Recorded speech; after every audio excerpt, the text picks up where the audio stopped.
Hello everyone. Today we're doing a training course for Nurse Delegation Core. This is supposed to help you when you listen the self-aid videos. I'm just teaching you the class today. We start lesson 1. Before we start lesson 1, there's some introduction part. By the way, welcome to the Nurse Delegation for Nursing Assistant and Home Care Aid class. This course is designed to help you prepare you to accept nurse delegation task. By this time, when you are taking this class, you should be done with a 75-hour class, and you had your NAR or you are HCA or CNA. Okay, this training help you to learn about nurse delegation. The training usually happens in 2 steps. The first one is you will learn the basic of delegation, how to administer medication, and how to perform some specific healthcare procedures from this course. And the second one is you will receive on-site client-specific training from the delegating registered nurse, which RN, on the specific of how to care for an individual client. Please see the training videos. There is some 5 videos that are posted on DSHS website. Please look at that, and if you don't know how to access it, please let me know. I can send it to you. What's a nurse delegation? Nurse delegation means a licensed registered nurse, RN, transfers the performance of a specific task for an individual client to a qualified nursing assistant or home care aide working in a community and home care setting. The licensed RN who delegates the task is responsible and accountable for the nursing care of the client. Accepting a delegated task means that you are willing to perform a specific action to care for a client in the place of the RN, and it means that you have been given clear and specific instruction from the delegating RN on what to do and when to do it, and it also means that you believe you can perform the task correctly and safely. There are 5 conditions of the nurse delegation that you need to know. First is a licensed registered nurse transfers the performance of a task. And second is the task can be delegated. There are 4 prohibited or 4 things that he cannot do, cannot be delegated. And third, the delegation must be specific for one client. And for one qualified nursing assistant registered or home care aide only can accept the delegation. And delegation can happen in 4 community settings. Now we go each one at a time. I believe it's somewhere on these pages. Let's see. Yeah, right here. Only RN licensed in Washington State can delegate a task to you, but it's only them. Who you might ask, who cannot delegate to me? The facility administrator, they can't delegate that to you if that facility administrator is RN, or your supervisor. They can't delegate it for you unless that supervisor is RN. A licensed practical nurse, LPN, cannot delegate a task to you, or a home health care nurse cannot delegate the task for you unless they are RN, and another RN who does not assume formal delegation responsibility for the client. Just because a person is RN doesn't mean that the person delegates you. That person need to have the referral and all the paperwork done for you so you can get delegated. A specific condition 2 is It talks about you need to do specific task for a specific client. And there are some examples I want to explain. Administration of medications. There are some specific tasks that you can do and you cannot do. Usually the tasks that you can do is administration of medication. That means you can give medication. And you can do some non-sterile dressing change you can do. And you can do some urinary cauterization using clean technique. Or you can do some ostomy care in established and healed condition. Or you can do blood glucose monitoring. Or you can do gastrostomy feeding in established and healed condition. The tasks that cannot be delegated to you, the tasks that are prohibited for you to do are injections. You can't do injection other than insulin. You cannot do any sterile procedures. These are for nurses. Or you can't do any maintenance of central lines. This is only for nurses. Anything which requires nursing judgment, it need to be done by nurses, RNs or LPNs. They can do it, but it cannot be delegated to you.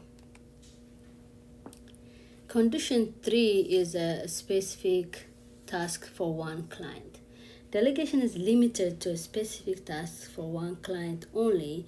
This is best explained by many examples. One example that your book gave is like, if you get a delegation from RN to do eardrops for Mary Jones, so the delegation covers only the administration of eardrops only for the client, Mary Jones. Even though Mary Jones have a dressing change on her leg, you can't do it. You need to have another delegation from the RN and to show you how to do that wound care. Like that. And just because you have eardrop delegation, that doesn't give you a right to do all the other tasks that Mary needs. And condition 4 is qualified nursing assistant and home care aides. It's very important to understand when you can accept a delegated task. There are 4 requirements you must complete before you accept delegated task. First, you need to be licensed, like you have to be HCA, NAC, NAR, things like that. Second, before you accept delegation, you need to complete the nurse delegation for nursing assistant and home care aide class, which is this class. And you also need to get a training on a specific task for a specific client from the RN. And the third one is you need to be willing to perform the specific task to be delegated. And the last one is you need to demonstrate to the delegating RN your competence to correctly perform the specific task without direct supervision. So on your book, it has detailed information if you want to apply to be HCA certificate, or if you want to be a CNA, or if you want to be NAR. You should be prepared to demonstrate to the delegating RN that you have completed the requirements that we just discussed, and you should be ready to present to the delegating RN before you get a delegated task. If you will be delegated the task of insulin injection, you must also successfully complete the nurse delegation for nursing assistants, specific focus on diabetic training. There is another training, nurse delegation on diabetic. For providers working in a DDA certified programs, nurse delegation can only occur after the DDA core training and required in-service training is completed. There is a training for DDA, so you have to finish that. After that, you can get delegated. Otherwise, you cannot get delegated for DDA client unless you finish the DDA core training. When you are performing delegation, you need to have a willingness to perform the delegated task. If you do not feel competent to perform the task, or you believe that the client's safety is at risk, you should not perform the task. Instead, communicate your concerns to the delegating RN, the case manager, and your employer or supervisor. No one can force you to perform a task that you do not believe you are competent to perform. For each delegation task, the RN will give you a specific written instruction on how to perform the task. The RN will then train you on the job, show you how to perform the task, and ensure that he can do it. The RN will only delegate the tasks to you when he or she is satisfied that he can correctly and safely perform the task. Before delegating the task to you, the RN must make sure that you can perform the task on your own without help. For each delegation task, the RN will give you a specific written instruction on how to perform a task. The RN will then train you on the job, show you how to perform the task, ensure that he can do it. So the RN will only delegate the task to you when he or she is satisfied that he can correctly and safely perform the task. Condition 5 is what community setting delegation happens. Nurse delegation can occur in 4 community settings: in certified community residential program for the developmentally disabled, licensed adult family homes, licensed assisted living facilities, and in client homes. Additional notes that the book wants you to know is like that you need to remember a delegation only applies to a specific task for one client. If you have been delegated a task for one client, Mary Jones, you cannot perform multiple tasks for Mary without additional delegation from the RN. Likewise, you cannot perform the task you have been delegated for Mary for other clients. So usually the delegating RN reassess the client every 90 days. And so if you have any questions or anything, you can ask the RN at this time. And she also checks your licenses and all that. The delegation, usually the delegating nurse write it and put it in a facility that you work. The delegation is usually a 3-way agreement that's between you and the client and the client representative. The delegator usually gets a representative. She will let know what she's going to do, and she will have agreement with them, and she has a written consent with a client representative or client. Generally, what's your role and responsibilities generally in this delegation? What are the roles and responsibilities? In the delegation process, there are 5 key roles that you should understand. This include, you need to understand the client or client representative. You need to know about the delegating RN. You need to know about the nursing assistant or home care aide. You need to know about the case manager. And you need to know about the home care agency supervisor or facility administrator. You need to understand those. When we're talking about the client or client representative, we need to know that client makes a choice on whether to receive a nurse delegation. And so the client have been informed of the care options, they know about it, and they already have a written consent about it. And about the delegating RN, before they give you delegation, they assess the client and evaluate the client, and they get a written informed consent from the client or authorized representative, and they give you the delegation task, and they reassess you and supervise you, and they have a power to resend or cancel the delegation anytime.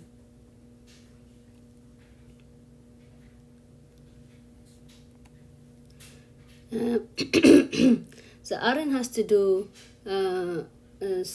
some kind of assessment before giving the delegation to you. They also get a consent from the family before they give you the delegation. The RN, they verify that you made the training requirement. They make sure your license is not expired, you are up to date, and they teach you how to do it, and they verify your competency, and they give you a written instruction how to do it. And the RN has a responsibility to supervise the delegation. Once delegation is in place, the RN is still accountable and responsible for the client care. So usually the RNs, they are responsible to respond to any questions you have about the client condition or the delegated task. The RN, they usually re-evaluate the client condition and the outcomes performing, and if there's any problem that's in there, and they usually evaluate how frequent the delegation happens, or if there is any change, they will inform the caregiver or the case manager or the client change of condition. In some instances, delegating RN can change. In this instance, a new RN can take the responsibility of the delegating RN, but she needs to know about the client condition through her own or her assessment, or they need to know the level of skill that you have and your license and the plan of care for the client. They need to know all those things before they take over. The change of the delegating RN must be documented in client's record. You, the client, and the case manager must be informed of the change whenever this happens. So when do the RNs rescind or cancel the delegation? There's a lot of conditions that make the delegation cancel. For example, if the nurse believes that the client's safety is at risk, or the condition of the client is not predictable or is not stable, or there's a lot of staff turnover that makes it difficult to continue delegation, or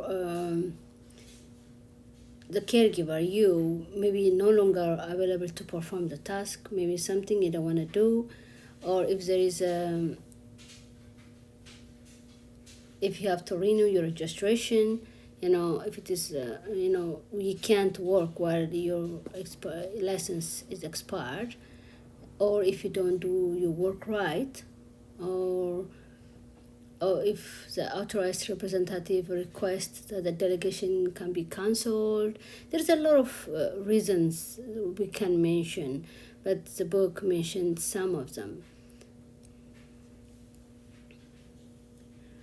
If the RN cancel or rescind the delegation, the RN must coordinate a different plan to make sure the client care needs are met. The delegating RN must document the reason for rescinding the delegation in the plan for continuing care. For licensed care setting, the facility or home care agency has an expired or revoked license, the RN may reinstate delegation when shown a current license. So you are a caregiver, so the nursing home care aide, so you have some responsibilities too. You play a very important role in the care and well-being of your clients. Once you receive a delegated task, you are responsible for 5 primary actions. First is performing the delegating task according to the specific instructions of the RN. This may include documenting the task according to the instruction from the delegating RN. Second is observation. Observing the client for changes which may indicate potential side effects from medications, or negative reaction to procedures, or complication from client disease. Third, you need to report. You need to report change in client condition right away. If you work in a facility or home care agency, report to the delegating RN and your supervisor according to your employee's policy. If you are an individual provider, IP reports to the delegating RN in the case manager. And you need to report two things. One, when the client condition change, and the other one is you need to report to the delegating RN any new or change of medication or treatment. The medication may be discontinued, may have a dosage change. Any change with the medication you need to report. And the last one is you need to renew your registration or certification on time so you can legally perform a delegated task. So this is your responsibility. So these are the responsibilities. What are the responsibilities of the nursing assistant or home care aide? I think we just go over it. But something that you need to remember, you cannot take an order from the physician or his or her office staff over the phone. If you receive an order by phone, contact the delegating RN or your supervisor. It's better to have, while you are talking on the phone, to have the order faxed to you. A fax order signed by the physician can be used for immediate verification. You should still contact the delegating RN before making any changes, but it's better to have it faxed. Verbal order is not valid unless you have something signature on it. After all these things, you still have, you took the delegation and you are, but if you're not competent, if you don't want to do it, you have a choice whether or not you will accept a delegated task. Once you have accepted the delegation, circumstances might arise in which you are no longer able to perform the specific task. According to the law, you will not be subject to any employer punishment or disciplinary action for refusing to perform a delegated task if there is a client's safety at risk, or you do not receive adequate training to perform the task, or the client is not cooperative, or the client appears to have an adverse reaction, or the necessary supplies are not available. Now let's talk about the case manager. The case manager completes a care assessment that details client needs. It's the case manager responsibility to identify the need for a nurse delegation on client's care plan, and it's the case manager assist in finding a qualified nurse delegated provider to the client, and it's the case manager who makes a referral to contract a delegating RN or a provider that does a nurse delegation, and it is the case manager who authorizes payment for delegating RN, and the case manager also informs the delegating RN or a caregiver of change in client condition. For in-home setting, it's a little bit different, and the case manager responsibilities are as a refer a caregiver to the training partnership for nurse delegation training, or authorize payment to the caregiver for completing the nurse delegation for nursing assistant and home care aide training, or he or she provide a voucher and facilitate an individual provider or IP to get registered as NAR if needed, or the case manager in home care setting can arrange for skilled nursing tasks to be done until the nursing assistant or home care aide has been trained and meets the requirements to perform the delegated task.